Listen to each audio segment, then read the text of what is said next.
To the rare few that know the depths of the Nygard rabbit hole, you may notice I've left one part out. One aspect of Nygard that I've only touched on, his obsession with regenerative medicine and stem cells. I've left this for a separate video for a few reasons. The first being that this is the first time in this entire convoluted tale where Louis Bacon has no real direct involvement in. Peter and Louis have been battling it out for decades. This is one of the prominent aspects of the first video, how a feud between two men grew to corrupt the entire political sphere of the Bahamas, climaxing in Nygard's eventual arrest. Now in this video, we will be covering a situation that arose during the height of the political corruption in 2013 and 2016.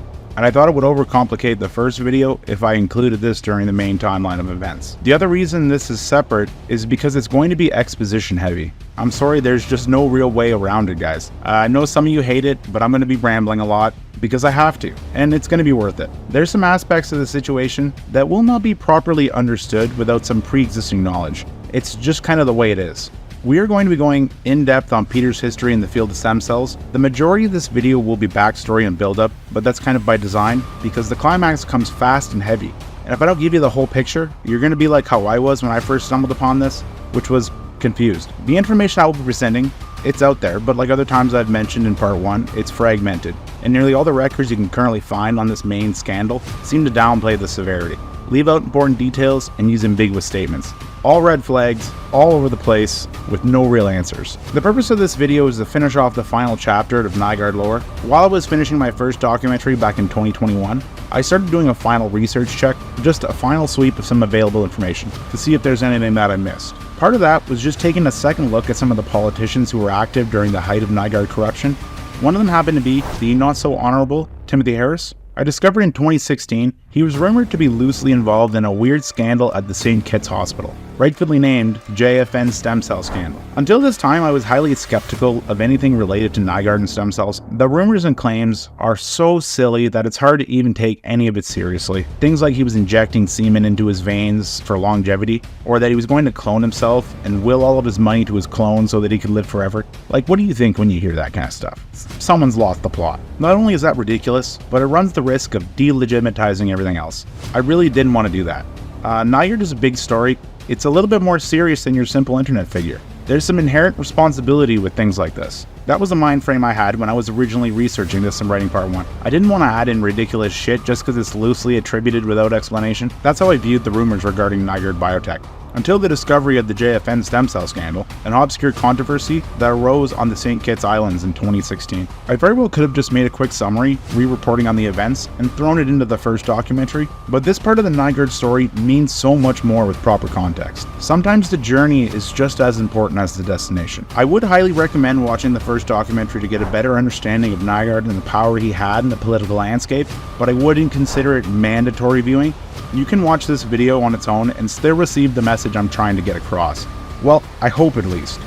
The subject matter will be as follows. We will be covering Nygard and his endeavors into regenerative medicine, the colorful history of stem cell research itself, how cloning actually works, and finally, the JFN scandal. So with that said, buckle up, because we might be here for a while.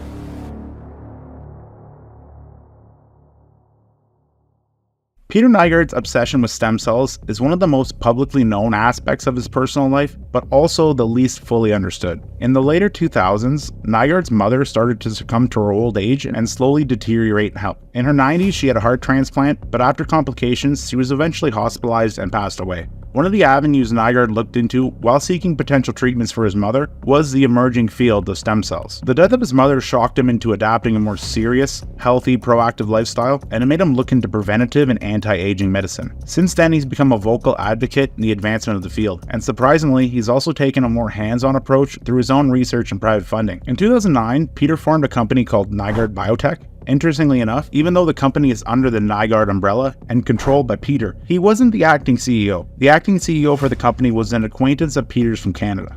With Nygard's near endless cash flow and eagerness to spend it, he ended up traveling the globe in search of usable information. This whole world of stem cells is so explosive. And I made a point all the way back from there.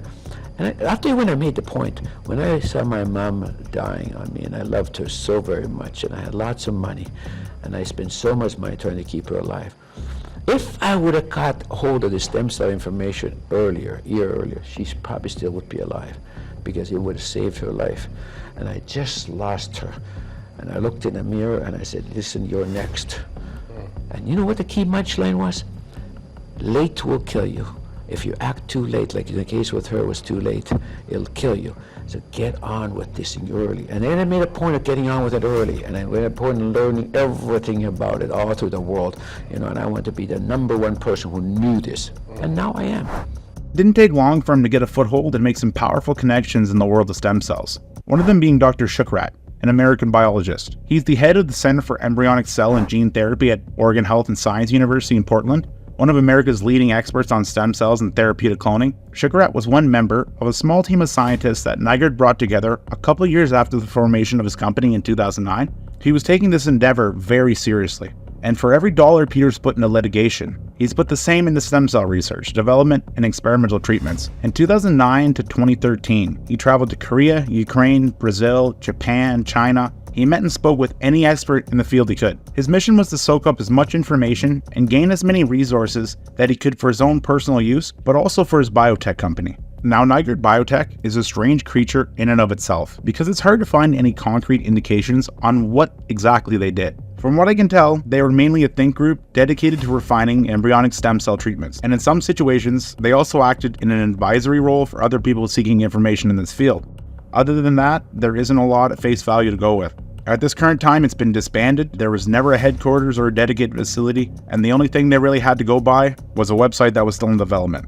The only remnants that give you any good idea of what Nygard Biotech was doing or planning to do was from their advertisement campaign they ran in 2013 and 2014. Prior to this, Peter's focus on stem cells was more in the realm of a personal endeavor. His goal was simple. He wanted to live forever. But after sinking millions into it himself, he decided to switch focus and get into the business. In 2013, Nygard released a video that can still be viewed on YouTube called Nygard Biotech The Breakthrough. I can't play any because it's full of copyrighted music, but just so you know, it's an elaborate dramatic retelling of his journey to advance stem cell treatments and bring the Bahamas to the forefront of the field of medicine at this time. There's also a segment showing Nygard going through personal procedures, part and thanks to his new breakthrough his company had developed, which laid the groundwork for the high-tech facility he planned to build in the Bahamas. Now at first glance, it's hard to take everything in the video 100% serious, just for the simple reason that it's basically one big advertisement, and a biased and dishonest one at that. But luckily, we have some information to go along with it. Peter's also done a few follow-up interviews around the subject to further promote his findings, and each of them give you a little more insight into what Nygard Biotech was based around, and also the anti-aging treatments Peter himself has had during the developments. Part of the showcase is a transformation showing Peter before his stem cell treatments. From 2009 to 2013, he went through a complete lifestyle change and became significantly healthier.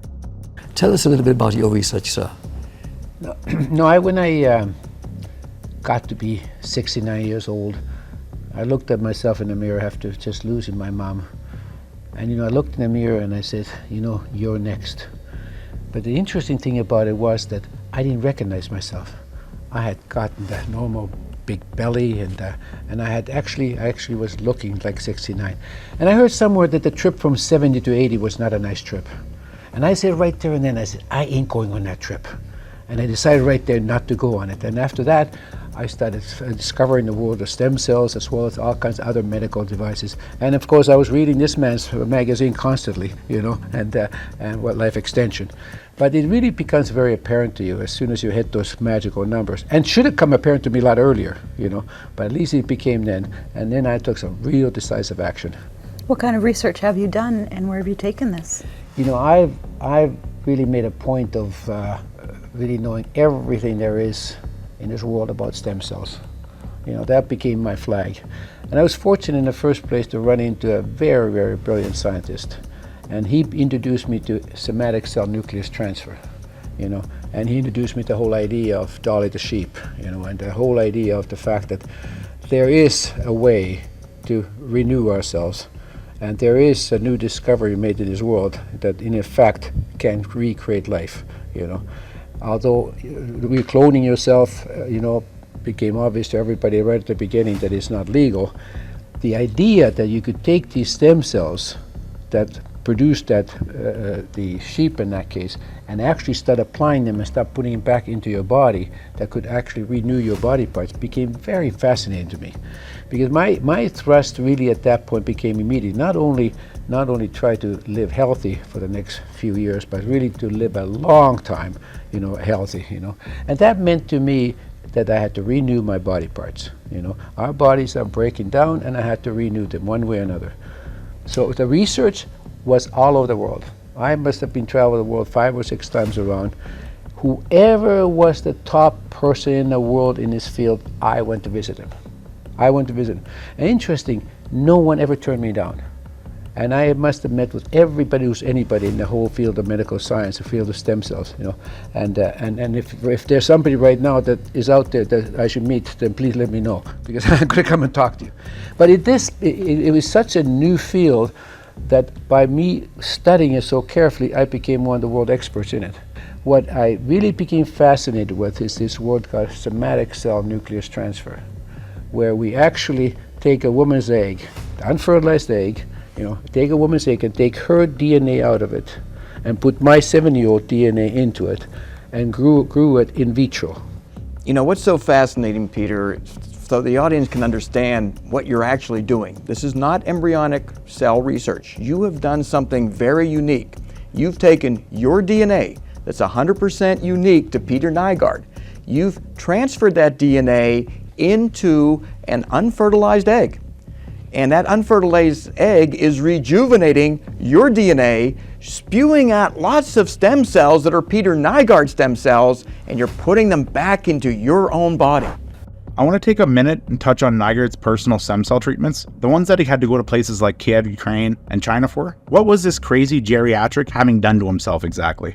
Well, he doesn't come out and lay the blueprints, but he does vaguely describe some of the procedures he's went through, the majority of which seem to revolve around both adult stem cells and embryonic stem cell injections, either localized to a specific area or through an IV blood infusion. I've been using all kinds of them. I've been from world on in, I've been using, I've been going to Russia to get the stem cells from there because they've been a leader in the world on, and they happen to be dealing with a very high level embryonic type of stem cell. I've been using umbilical cord, which is a big issue for China. I've been using, placenta stem cells, which is very, very powerful.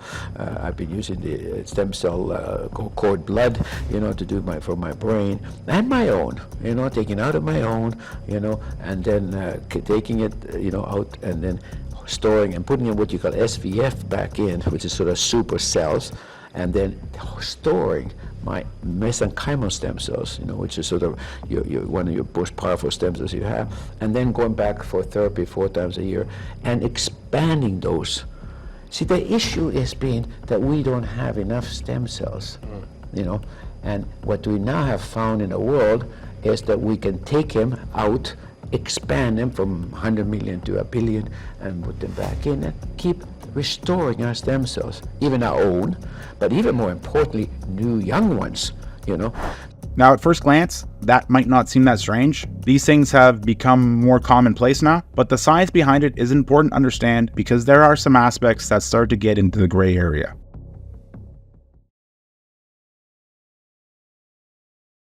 For someone new to all this, there are more than one type of stem cell. First off, in every grown adult, there are what they call adult stem cells or determined stem cells. They're in your organs, your bone marrow, your blood vessels, pretty much everywhere. And they create new cells when needed. But there aren't a lot of them, and depending on where they are located, they only have the ability to create cells that are the same type as they are, meaning they're limited in their scope and what they can do. Still, we have derived some treatments around adult stem cells. Perfect example of this would be a bone marrow transplant. Nothing out of the ordinary. Now at the other end of the spectrum, you have embryonic stem cells. Those are the very first steps of human life. They are the cells that form after conception and make up the developing blastocyst or early stage embryo, the building blocks of every human. At the early stage, they're nothing but a clump of cells, but they have the potential to become pretty much any cell type. A common scientific term for these cells are polyporant cells. Naturally, as they mature in the womb and the oocyte starts to develop, the embryonic stem cells also start to mature and be constricted to specific roles until they're eventually fully matured and become determined adult stem cells. These early stage polyporant embryonic stem cells have a lot more potential and a much broader use in comparison to adult stem cells, but ultimately they both suffer from the same roadblocks, a lack of supply and high demand. Where they differ is human embryonic stem cell research has a massive stigma associated with it. That's pretty much at the heart of the whole stem cell controversy. Up until about 20 years ago, the only way to acquire human embryonic stem cells just for research was to destroy a human embryo, which is where the whole when does life start argument and morality debate come in. Over the years, they have found less controversial ways to get embryonic stem cells that haven't fully matured from a banked placenta and umbilical cord after birth. In the 1990s, mothers started banking their cord blood for future use, and this became a common place to get embryonic stem cells for scientific research. Cord banking itself actually has a quite interesting story.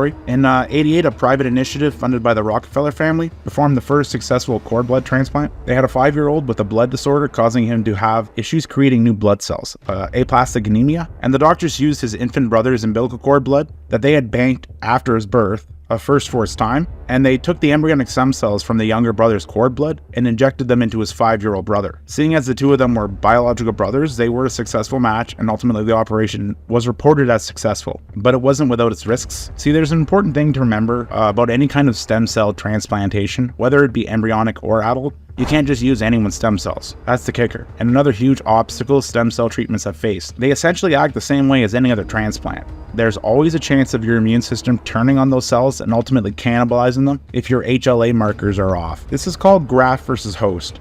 It's pretty scary stuff. Each of the things I've mentioned are some of the reasons that stem cell developments have been so slow. Both are hard to acquire adequate supplies for mass treatments, and the more sought after of the two has a huge moral controversy tied to it that probably won't ever go away.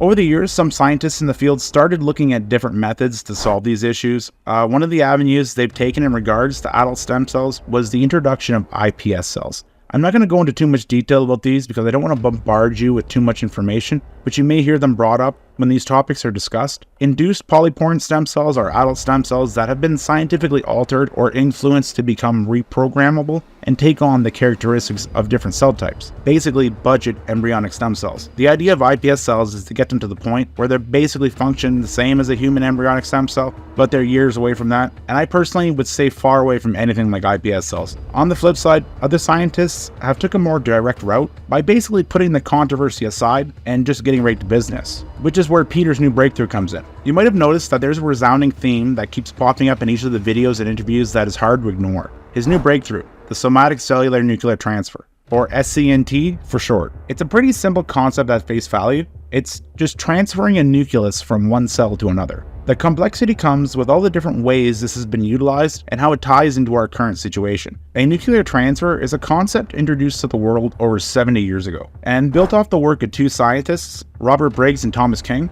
At this time, there was a rudimentary understanding of stem cells and embryonic stem cells. I believe they weren't even referred to as stem cells, they called them differentiated cells. These two men were doing animal testing and research on frog cells to answer one of the questions about early cellular development, mainly about how and when cells start to actually differentiate. They were transplanting nuclei from different types of frog cells and putting them into eggs to see if they can trigger the egg into differentiating and mimicking fertilization. These techniques were crude and raw with lots of cell death, but one of the experiments involving a nuclear transfer was successful. They isolated a cell from a tadpole embryo and transplanted the nucleus into a new egg, basically just restarting the cellular process, but ultimately growing a tadpole from it. A few years later, in 1958, another scientist building off of their research took it a step further, and instead of performing the nuclear transfer on an embryonic frog cell that had yet to mature, he wanted to see if it could be done with the cell that had fully matured. So he performed the nuclear transfer on an intestinal cell taken from an actual live tadpole that hatched to see if he could have the same result. And his experiment was successful, resulting in the world's first cloned animal, a frog. Now, the exact method has evolved over the years and varies from animal, but what this series of experiments ultimately discovered was that you can take pretty much any somatic cell from an organism, as long as it's not a reproductive cell or blood cell, take the nucleus out of it and transplant it into an unfertilized egg that has its own nucleus removed. Then add in some form of stimulation. It could be chemical, I've read caffeine has worked, or electrical, and the inoculated egg will accept the new nucleus, along with all the DNA, and you end up with a zygote, a single-celled embryo, which, under proper circumstances, starts to divide, eventually becoming a blastocyst, a nice little microscopic blob of about 100 or so embryonic stem cells. Embryonic stem cells created this way, in vitro, are special because they are biologically identical to the organism that supplied the nucleus for the transfer, i.e. they're a clone. Now, this was realized in 1960, and it did answer a lot of questions, but the cloning aspect was really only applied to frogs back then, and it was mostly a theoretical discovery more than a practical one. As time progressed and the concept was further explored, scientists would come to try this on a number of different animals instead of just frogs. But there was little to no success applying this to mammals because of the added complexity. See, frogs, they lay their eggs in bunches externally in pond water. It's very easy to recreate the environment they need, which makes it easy to study them. Mammals carry their young in their womb, and the egg size is actually much smaller compared to a frog egg. This process is much more delicate with a higher failure rate. It wouldn't be until nearly 50 years later, in 1996, that the full scope of a CNT would be realized. What the cloners of Dolly the sheep discovered was this. If you take a cell from an adult, in this case it was a frozen cell from an adult sheep, which is an interesting possibility, which we'll come back to. But if you take a cell from an adult, you remove the nucleus from it, you throw the adult cell away, and you get hold of an unfertilized egg, you remove the nucleus from the egg, which only contains half the genes necessary for life, and you throw that away. You then put the new nucleus from the adult cell inside the egg, and an amazing thing happens. Which is that egg starts to act as if it's fertilized. How do we do it? Well, the technology isn't so difficult, and such experiments have been done in frogs for many, many years, and they've been done successfully in a wide variety of mammals, and some have claimed very successfully too in human embryos, and one or two organizations have claimed that they've actually managed to produce a healthy cloned child, but there's been no proof of that. That is, as of the time of making this video in June 2007. Dolly was the first recorded case of a mammal being successfully cloned through the use of an SCNT. Now you may ask yourself, how does animal cloning have anything to do with stem cell research? Well, cloning can be broken into different areas. Reproductive cloning, which is what Dolly was considered, creating a cloned embryo and then artificially implanting it and allowing it to be carried to term. That's reproductive cloning. Then there's therapeutic cloning, which is where the embryonic stem cells are created the same way, but they're just never implanted in vivo. They're kept in the lab for research and potential therapeutic use. After Dolly caught mass attention, a lot of scientists in the field realized that the science behind an SCNT could be utilized by those interested in human embryonic stem cell research. This really helped ignite this whole stem cell craze in the late 90s. A lot of experts in the medical field started to take notice of the potential benefits this could bring to future treatments. And even though they essentially discovered a way to create perfect embryonic stem cells, it was still far from becoming a realization because of the moral and social issues tied to destroying an embryo. In 2001, President Bush limited the funding that the US government was supplying to embryonic stem cell research, which ended up creating this weird environment where any new endeavors were relying on private funding. This pretty much put a halt on all stem cell research as a whole in the US until 2009. Caused a lot of other countries to take the lead in research. There was also a few high-profile controversies during the early 2000s that brought a lot of negative public attention around both an SCNT and human embryonic stem cell research on a global scale. One was a controversial company called Clonate. They came forward with claims that they had cloned the first human by combining an SCNT with in vitro fertilization, just like with Dolly. They're a crazy bunch, but it's pretty interesting to see their claims in retrospect. Because, well, the claimed method they say they used is the only way you could actually clone someone. So take that for what it is. At this time, they are widely considered unverified, but I find interesting nonetheless. Another high-profile incident that casts a negative shadow on stem cell research came from a geneticist from South Korea. Hwang was an expert in veterinarian science, along with biology, and he had extensive experience with somatic cellular nuclear transfers in the past. He had made a name for himself in that field by developing methods for cloning different farm animals like cows and pigs. When the stem cell craze started to pick up in the 2000s, he made the shift from animals to humans, and he started working with a well-known obstetrician who herself was also an expert in human in vitro fertilization. In 2005, Huang pulled a fast one and claimed that he had taken cells from a patient who had a spinal cord injury and used donated human eggs to create perfect matching embryonic stem cells that in theory could be cultivated and multiplied indefinitely by splitting or twinning the cells and creating individual cell lines. It's a fairly monumental task, but it is possible. This breakthrough was still controversial to many for the same reason it has always been, the destruction of potential life, but the way it was presented was almost too good to be true. And it ultimately was, because as soon as Huang's research was looked at critically, it was found out that almost everything he submitted was fraudulent. See, there were no patients with spinal cord injuries, and the eggs he had acquired from his experiment, while he claimed he had gotten them all legitimately, 185 eggs from 18 real legitimate donors. But it was learned that this wasn't really the case. He had actually extorted, bought, bribed, and stole over 2,000 human eggs from over 100 different women, 2 being his research assistants. Huang was eventually charged with breaking bioethic laws along with embezzlement and was sentenced to 2 years in prison and fined a shitload of money. But if he would have actually accomplished what he said he would have, he would have been the first person on record to successfully perform an SCNT with human cells to create embryonic stem cells. But instead of pushing the medicine a step farther, he set it back and pushed a lot of people in the field to focus on other less effective and less controversial areas like iPS cells.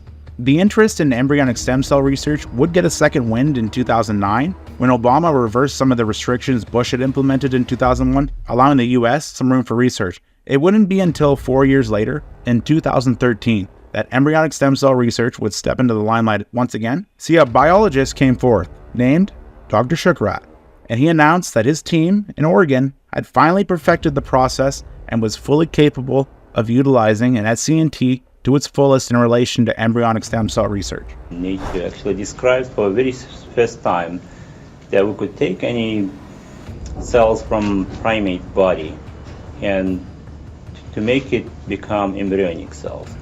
Naturally, any adult body doesn't have any embryonic cells. However, using the somatic cell nuclear transfer technology, we've been able to reprogram, convert it to become again early embryonic cells. So the significance of this study is that we can now to derive embryonic cells from patients.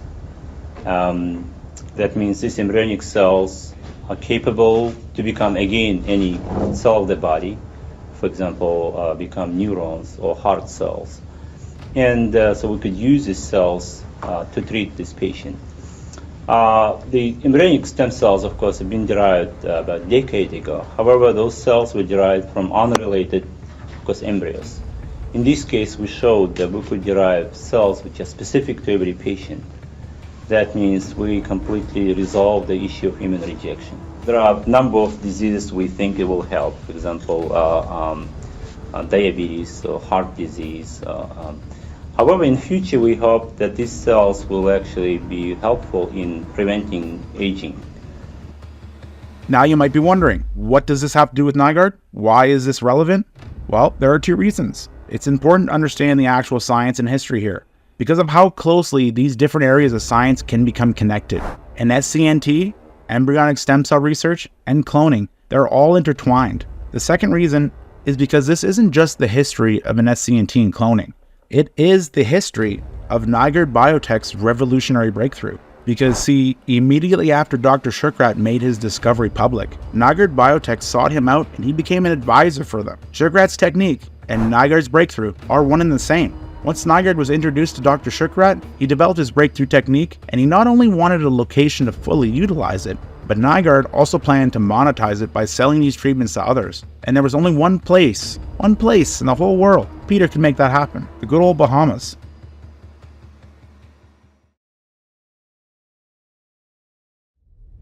During the years that Nygard was traveling to receive his treatments, he had a lot of other things transpiring in his more public life, mostly related to his long-running feud with Louis Bacon, which essentially stems from Peter's personal contributions to Perry Christie and the PLP party during their 2012 election run. Nearly $6 million Peter sunk on the PLP party. And like I mentioned before in the previous Nygard video, Peter was using his influence on Christie for a number of things during and after his election in 2012. One of the main things was legislation for his stem cell research facility that Nygard wanted to build on one of the islands. This was a massive side project that started to become an obsession with Peter. Shortly after Christie's election in 2012, the government bent the knee to Nygard and granted him the ability to resume development on his property. They also started the process to pass the proper legislation Peter needed for his stem cell research. All of this was under the guise that would benefit the economy by bringing wealthy tourists, of course. Well, in retaliation to this, a few months later in 2013, a coalition dedicated to coastal preservation called Save the Bays filed a legal injunction against Peter and the government over the renovations. This threw up tons of governmental red tape and prevented Peter from rebuilding on his property or expanding on the crown land. Nygard was also hit by another temporary wall after the legislation was created for their stem cell research. It's fairly common knowledge that the PLP government were doing this for Nygard. The Bahamas is pretty corrupt. Either way, I don't know if it was from sheer opposition or just common sense, but the opposing members of the Senate argued that the bill should only be passed if the research was governed by another regulatory body like it is in the US. Unfortunately, in the Bahamas, we have no regulatory bodies that regulates our pharmaceutical products. And so we depend on FDA approval, European or UK approval. Now, as I listen today, for stem cell, we want to bypass these international organizations and create a local approval committee. A committee reporting to a politician, the minister. Which minister in this honorable house is a microbiologist, a geneticist, molecular biologist, or physicist? Which minister has a subspecialty in stem cell? Long story short, they liked the idea of advancing their medicine, but they weren't really comfortable with just having a free-for-all like Peter wanted. During 2013 and 2014, there wasn't a lot of progress made towards creating his facility. Besides advertisements for Nygard Biotech and his future plans, Peter was kind of stuck. He was allowed to do some regulatory research, but it had to be approved by the FDA, then the Ministry of Health in the Bahamas. And he also didn't have anywhere to do it yet. Building was off the table because he was tied up in court with Save the Bays, which got progressively more complicated during this time because of the whole bacon smear campaign and the Togi and Bobo saga. Those events were all going down at the exact same time as these events. And this is where the story takes a fork in the road in regards to Louis Bacon. His involvement in the saga stops here. For really the first time in this entire convoluted tale, Bacon had zero influence on the next series of events. Now with that said, fast forward one whole year to March 2015. It's been 6 years since Nygard formed Nygard Biotech. It has been 3 years since Peter finalized his breakthrough off of sugar rats experiments, and nearly 2 years since he started his campaign to draw in investors. At this time, Nygard still didn't have a facility, but behind the scenes, progress was slowly being accomplished. In March 2015, Peter announced at a small press conference at Nygard Cay that he's looking at building a stem cell facility in St. Kitts, a much larger island in the Bahamas, so we can work in conjunction with their main hospital and their medical board. Nygard was working with several people, members of the St. Kitts Biomedical Research Team, the JFN Hospital's Chief Medical Officer, Dr. Patrick Martin, and even foreign medical experts, all to ensure that this endeavor was going to happen and going to happen properly. A few weeks after the press conference at Nygard Cay, Peter reportedly teamed up with a company in China called Restem. They claimed to have made plans to help Nygard and Dr. Shukrat with the required primate testing sometime in 2016, which to my knowledge definitely didn't happen. But just bear in mind that the most Nygard Biotech was technically allowed to do in regards to human therapies in the Bahamas was nothing, especially when it came to stem cells. They needed to build a proper facility, they had to hire professional staff, then they had to be up and running for a whole year before they were even allowed to apply for human clinical trials of any kind. They were years away from approval and hadn't even started animal testing. All Nygard had were dreams, some good connections, and some pretty imaginative concept art depicting a massive high-tech facility. This is pretty much the last time you hear anything new about Nygard Biotech. They kind of just disappear after 2016. The website shut down, everyone went their separate ways, and Nygard's other controversies took center stage in the media, and this main incident went unnoticed. And when I say this incident, I'm referring to the big one here. The thing we've been building up for an hour.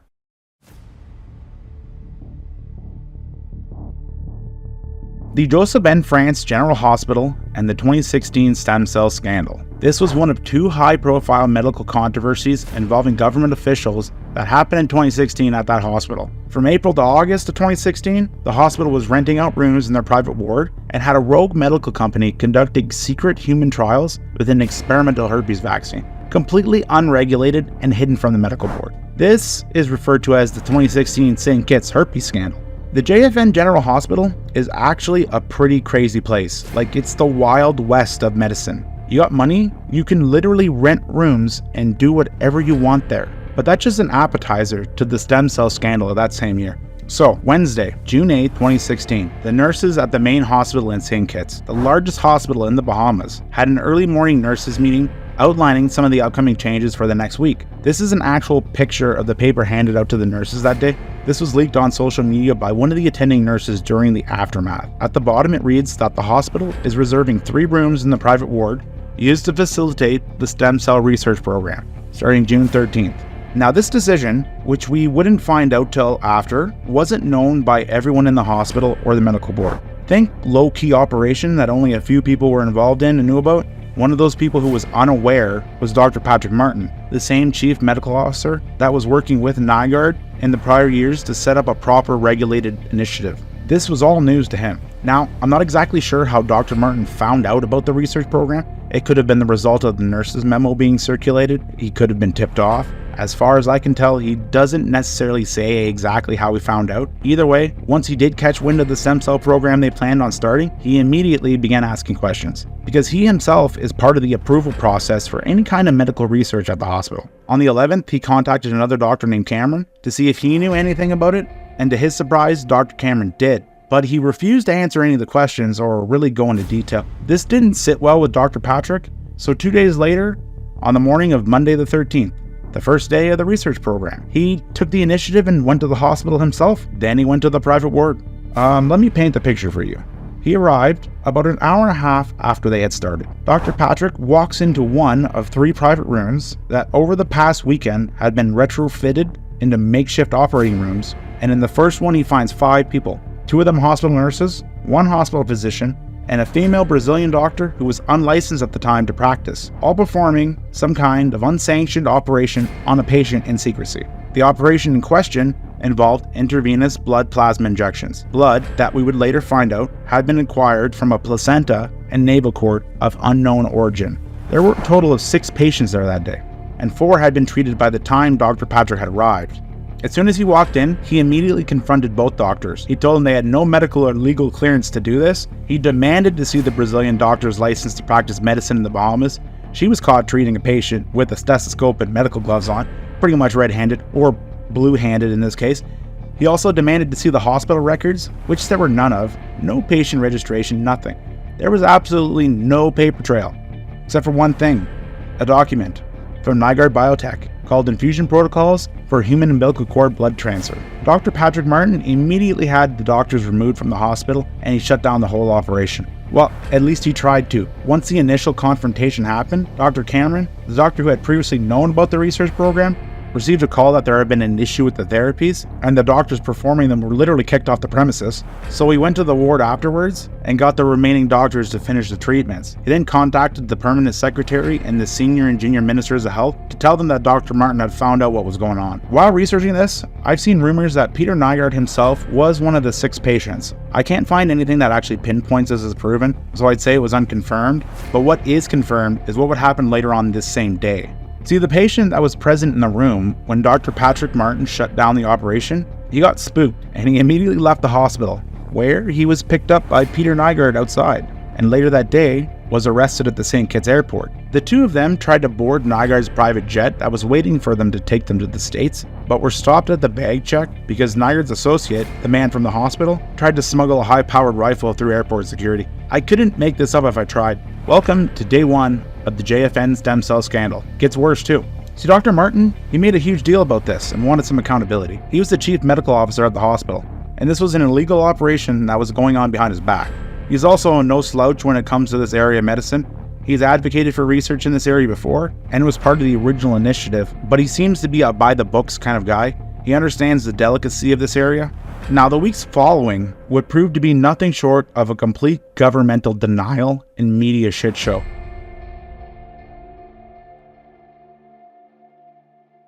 Within 24 hours of Dr. Martin shutting down the operation, he was told he was going to be put on pre-retirement leave, and on Thursday, June 16th, 3 days after the incident, he received his official walking papers in the mail.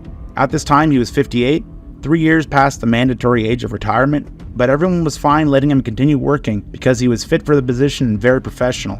It wasn't until he started asking questions about this incident did his retirement become an issue.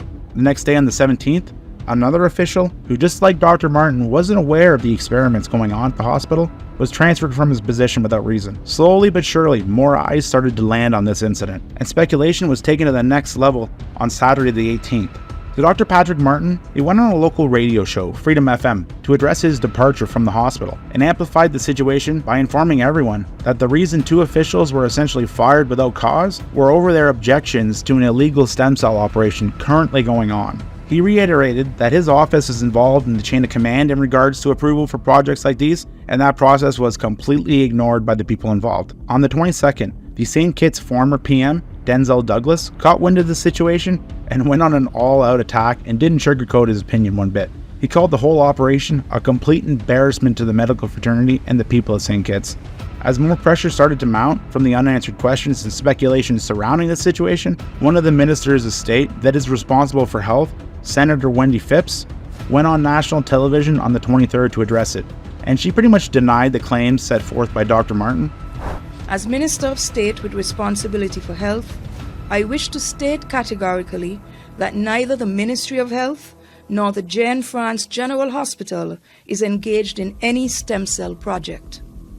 Government has given approval to a research project involving the use of plasma-based infusion therapies to a limited number of overseas patients. The project, as approved, will not extend to any residents of St. Kitts and Nevis. It is a phase 2-stage clinical trial of a research initiative that has already received U.S. Food and Drug Administration, or FDA, Level 1 approval. The private sector partners of the project include the St. Kitts Marriott, Royal Plastics Group, St. Kitts Biomedical Research Foundation in an advisory capacity, Canadian businessman Mr. Kevin Klein, and 2 other investors, including a Brazilian medical group. This initiative is part of this government's commitment to diversify the economy via targeted investments in medical tourism and the medical services sector. By extension, economic investments in the Federation's health and wellness sector is inclusive of attracting cutting-edge technology, research and development in the area of regenerative medicine, given that this is by far one of the fastest growing subsectors of the global healthcare industry. Now, there are a couple of things to note about her statement. One, she claims it's a stage 2 clinical trial, which there was no record of, and the Brazilian doctor was only there to observe. She also conveniently leaves out Nygard's involvement. A lot of the articles that covered this miss the connections here. And yes, Wendy doesn't mention Nygard, but she does mention Kevin. Who's Kevin, you ask? Kevin just so happens to be Nygard Biotech CEO. Something he has come to regret in the following years. So essentially, no, Nygard's not involved, but his biotech company is. She also dances around the subject of stem cells by saying that they're not involved in any way, even though they technically were, just not directly. She also didn't really answer any important questions and ultimately drew more attention when articles started popping up after her original statement that paint a different story. Dr. Patrick Martin also shot back after being completely discredited and went to the public media on the 24th of June.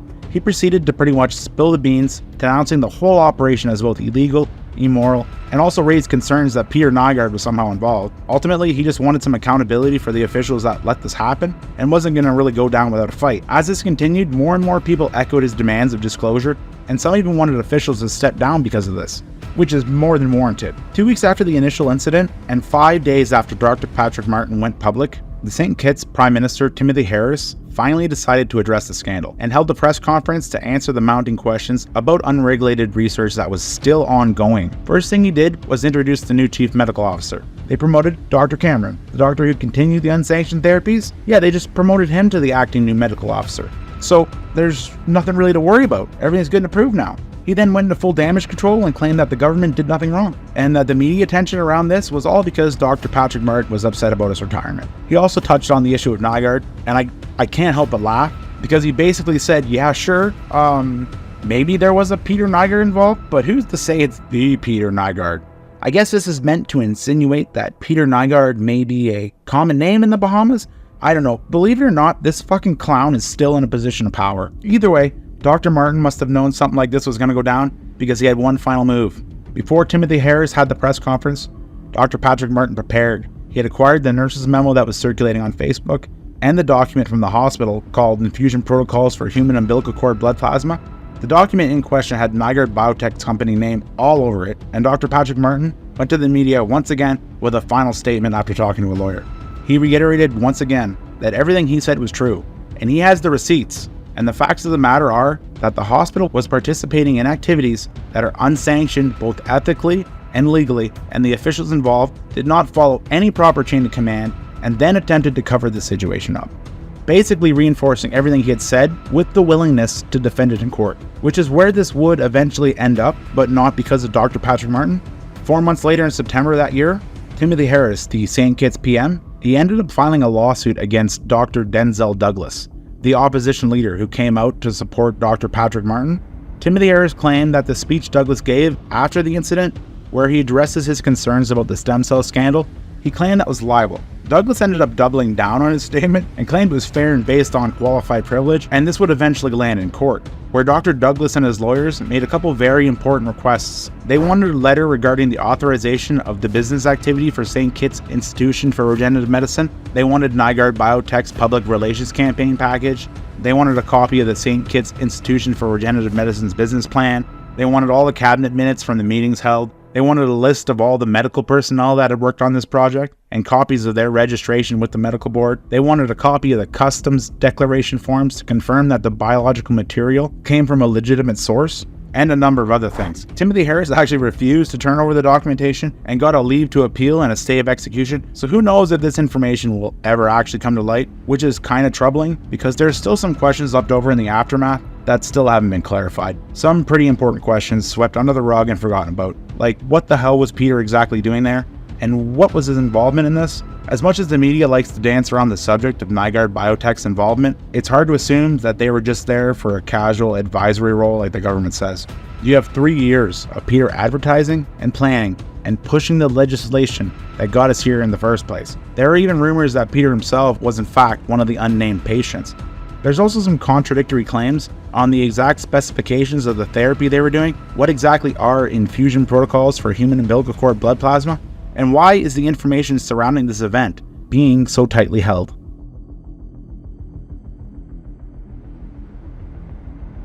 The facts of the situation that's verifiable via testimony and leaked documents are such. Nygard and his rogue medical practitioners got permission from the Bahamas PM, then the St. Kitts PM, along with Wendy Phipps, a government official, and the JFN hospital director, to participate in a completely unregulated procedure in a private ward of the hospital involving blood plasma injections that were acquired from a placenta and navel cord. There are also 5 additional unnamed patients waiting at the private ward for the same procedure that day. The treatments were only momentarily stopped and continued after Dr. Patrick's removal. They claim that the experimental treatment involved the intravenous injection of a small amount of plasma, approximately 20 mils of blood that has all the cells removed. Both opposing sides have stated Nygard's involvement. Dr. Patrick Martin claims he's involved. Senator Wendy Phipps confirms it when she mentions CEO of Nygard Biotech. And Timothy Harris mentions Nygard in an advisory role. Both sides agree that there wasn't proper regulation. Dr. Patrick Martin claims that they were hiding what they were doing. The opposing officials claim it was based on miscommunication. Both sides confirm that the blood in question came from an umbilical cord and/or placenta. Lastly, the protocols for said procedure were developed by Peter's company, Nygard Biotech, which, if you recall my ranting earlier, bases its entire premise around a somatic cellular nuclear transfer. Those are the only things we can say that are factual at this time. Everything else is unclear, and that's very concerning because, well, there are a lot of holes in the official narrative. First off, it's not 100% clear how involved Nygard was in this. The procedures they were doing in St. Kitts appear to be vastly different than Nygard's breakthrough technique he was advertising. We're not dealing with embryonic stem cells created through a somatic cellular nuclear transfer and meticulously harvested in a lab. We're dealing with stem cell treatment derived from a raw placenta and umbilical cord of unknown origin, and all being done in secrecy at a hospital's private ward. We also don't know how many total people participated in this initiative. We only got a peek into the first day. This is where a huge problem arises for me. There is essentially two ways to look at this situation. You can go the Occam's razor route. The simplest, most logical answer is probably the correct. Cut the shit and just look at the situation as it is. Pretend you've never heard of Peter Nygard. With that viewpoint, it's possible to see this situation as a gigantic miscommunication. It's possible that Dr. Patrick Martin was exaggerating the severity of the situation. Sure, there are some screw-ups, but the incident may have been blown out of proportion, and it was made worse by the opposing parties who capitalized on the controversy to use as political ammo.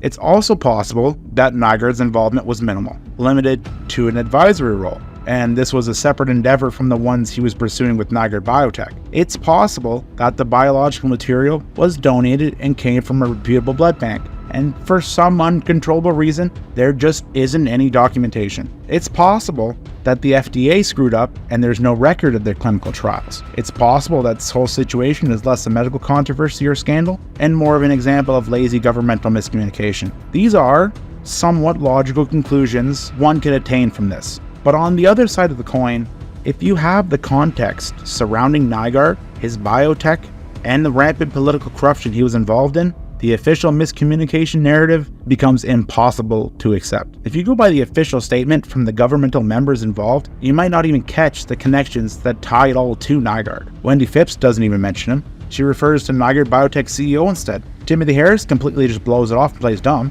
This is blatant dishonesty, and we know this because we've covered the build-up to this whole situation. We've covered the context needed. We've covered Nygard using his influence in the government in 2012 for legislation. We've covered Nygard Biotech's breakthrough in plans. We've covered the struggles he's went through to establish a facility. We've covered his press conferences with St. Kitts Medical Board and the JFN Hospital. We've also covered his collaboration with ReStem.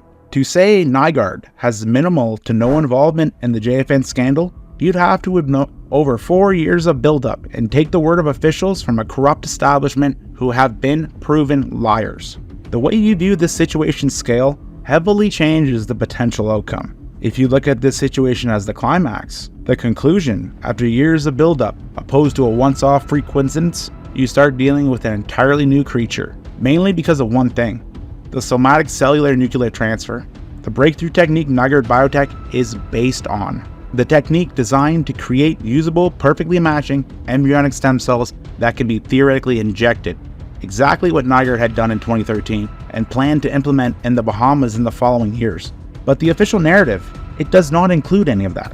When you take into consideration all that has transpired over the years in conjunction with the science behind Peter's breakthrough, you see that the use of donated cord blood, like they say, would scientifically be a step backwards for Nygard Biotech. Remember, Peter had experimented with donated placenta and donated cord blood in Russia and Korea years before he was even introduced to Dr. Shukrat and the SCNT. Peter has moved way past that. I'm no scientist, I'm not even close, I'm not going to pretend I am, but I can tell you just from the knowledge I've borrowed researching this, that using donated cord blood the way that they described could never translate into a usable therapy, especially not for multiple people. It's basically pointless from the get-go, and not something Peter would be interested in. Cord blood from another individual has very limited uses, if any, medically, and you would need a lot more than one donated placenta if you planned on doing this with multiple people, which they did. Cord blood is typically stored in two places: publicly donated banks where the cord blood is stored and used for legitimate scientific research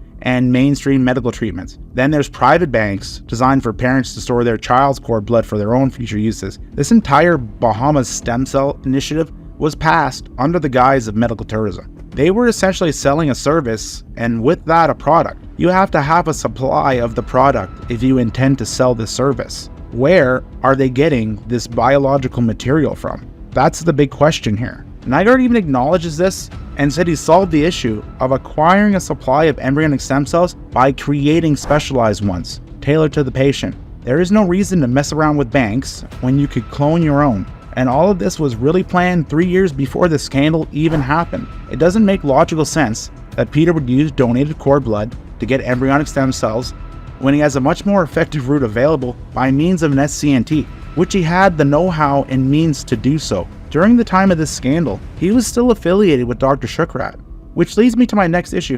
Why is Dr. Shukrat even involved if they were using donated cord blood? Dr. Shukrat is not a general MD or a hospital surgeon. He's not a hematologist. That's way below his pay grade. He's a world-renowned Russian biologist who's an expert in embryonic stem cells and cloning. The man's nickname is the Cloning Chief. The only reason to have Dr. Shukrat involved is if you needed him. The only reason they would need him is if there was a somatic cellular nuclear transfer involved somewhere in this. I've briefly mentioned Restream during the lead-up, but I've been holding out on some relevant information. See, Restem wasn't just a location for Peter and Shukrat to perform animal testing for the JFN Stem Cell Initiative.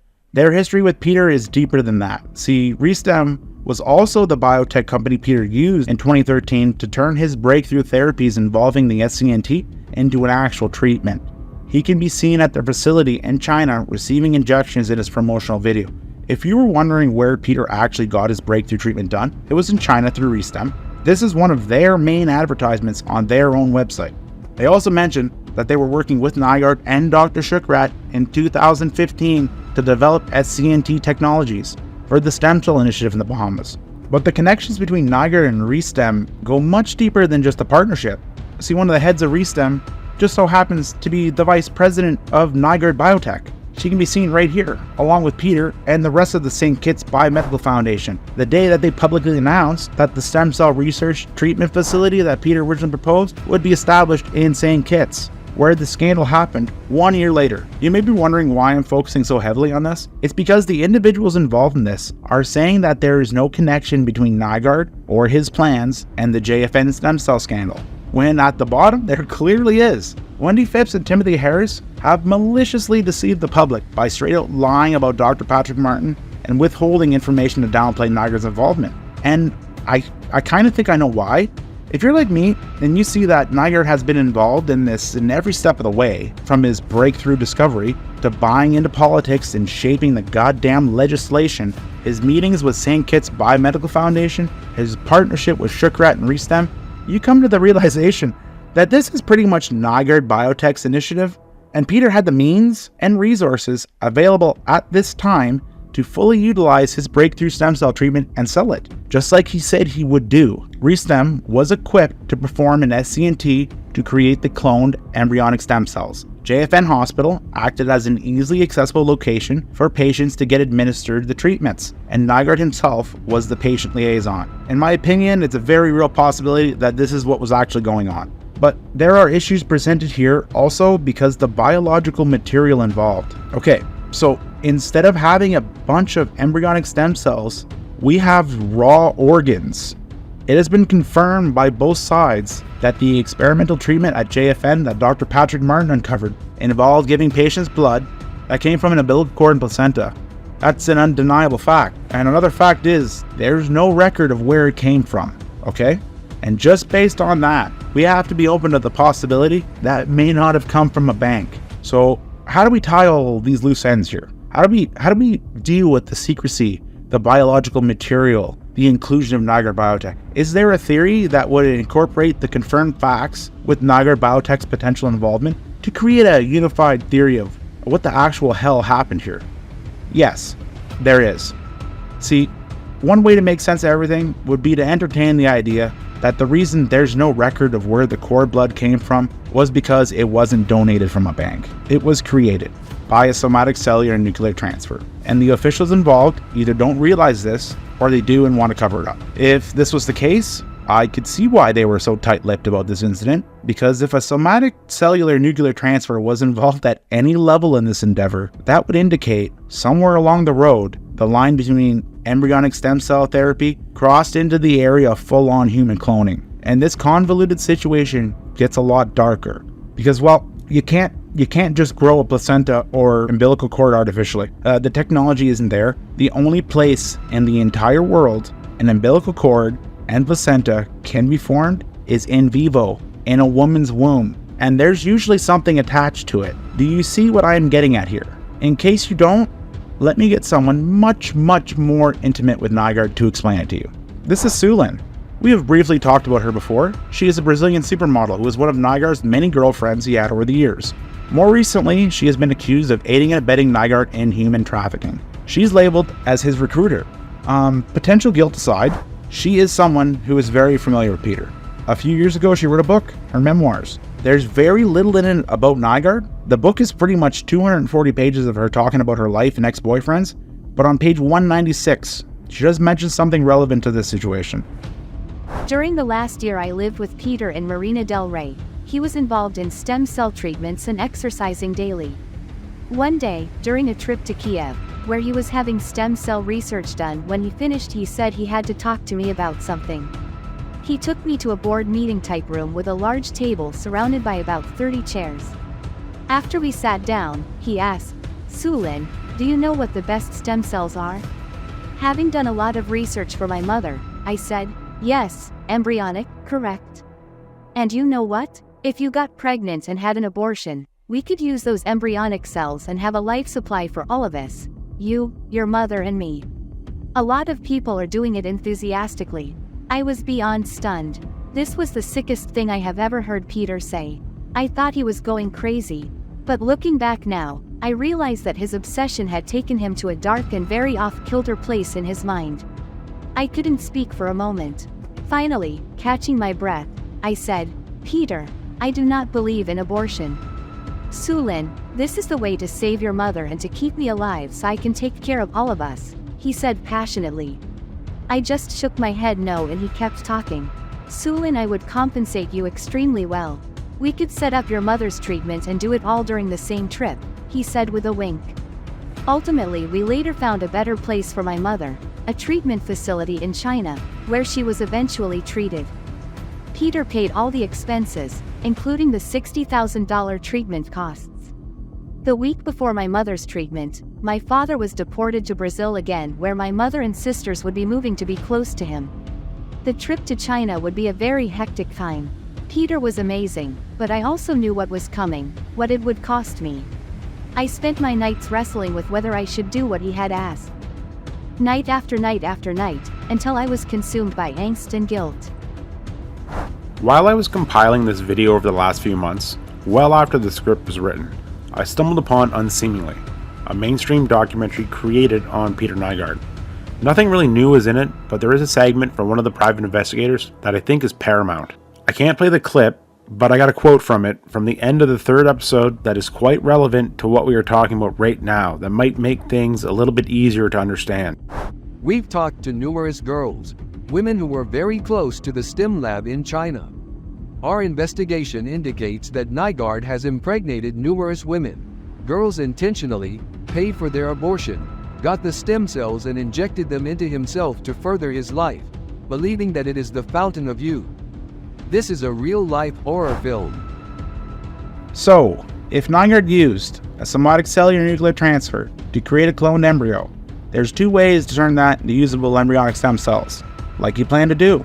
Go through the long, arduous process of isolating them from a clone blastocyst in a lab, growing individual cell lines, storing them, and then repeating the same process countless of times until you finally amass a usable amount.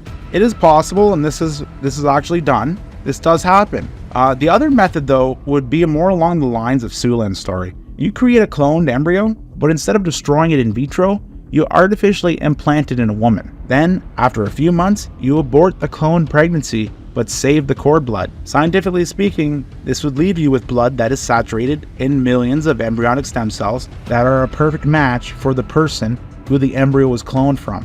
I understand this sounds crazy, this sounds far-fetched, I get it, but let's be real. Even the most optimistic, naive scenario here is weird. If you go by the official statement, you got 6 wealthy businessmen hiding out a dirty hospital in the Bahamas who all paid to get blood injections from a random umbilical cord. That's the best case scenario here. That's what they want to admit to. This doesn't hold up logically at all when you put numbers into it. The Underground Stem Cell Initiative continued for over a month, okay? We got a peek into the first day. They had 6 patients the first day. How many did they have on the second day? How many did they have on the third day? We could very well be looking at a situation where over 100 people participated in this event. I can't help but wonder, where is all this biological material coming from? That's the big question with no reasonable answer. Look, I'd love to sit here and say that these guys were participating in some strange, satanic blood transfusion and call it a day. But that would be underestimating Nygard. And the one thing I've learned about him is the moment you underestimate someone like Nygard, you lose. Plain and simple. Now in conclusion, I'm not I'm not definitively saying I know what happened here, but I wouldn't be surprised one bit if more stories like Sulin's start popping up when Nygard gets extradited to the States. Until the records around this situation are released, if they ever are, specifically the records pertaining to the cord blood locations and origin, we have to be open to the possibility that this incident is a little bit more complex than the officials would like us to believe. Either way you look at it, the potential repercussions of this event more than warrant answers for the mounting unknown questions. It's terrifying to think that private citizens like Nygard can simply wave mass amounts of money around and essentially gain unregulated access to the highest levels of science and tech in the medical field. I really do not think this should be allowed. If we have the science to do these types of things, along with a rogue medical sector that will do basically anything for money like it appears, you get a receipt for utter insanity here. I don't know if people realize this yet, but we are currently living in a time where the movie The Island, it's no longer science fiction.